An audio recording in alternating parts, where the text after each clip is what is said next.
D'un certain point de vue, quand le Rabbi aujourd'hui nous constate que nous sommes tous des tzadikim, Ve'amer kulam tzadikim, même si on peut dire que c'est pas exactement le tzadik tel qu'il est défini dans le Tanya, c'est aussi parce que nous sommes après la lutte, après tellement de siècles où les Juifs se sont battus pour un peu sortir la tête de l'eau, pour pouvoir lever les yeux vers le ciel.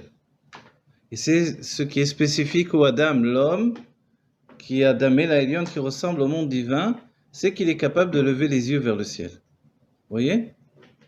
Et ça, cette définition-là, c'est la raison même pour laquelle on se tient debout. Et celui qui ne regarde que vers le monde, en fait, c'est comme s'il était à quatre pattes. C'est bien qu'il y ait une image pour le monde futur qui dit que, de manière générale, les non-juifs risquent dans la Géoula d'aller vers à quatre pattes, en fait. Alors on va dire, est-ce que c'est vraiment à quatre pattes comme les animaux? En fait, c'est une définition qui nous donne de comprendre que tant qu'il y a une vision vers le monde, et non pas une vision vers le haut, alors c'est comme si on était à quatre pattes. Et dans ce cas-là, je ne peux pas m'appeler Adam, mais Behema. Behema qui est un animal domestique, ou Chaya, un animal sauvage. Et en nous, nous avons toute cette situation-là. Si bien que quand on porte un korban au Beth Amikdash, c'est l'âme animale que l'on porte en korban.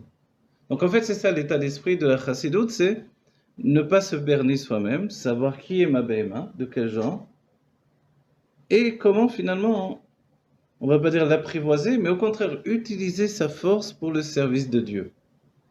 Et le Rabbi précisera qu'aujourd'hui, on est essentiellement des brebis qui s'égarent.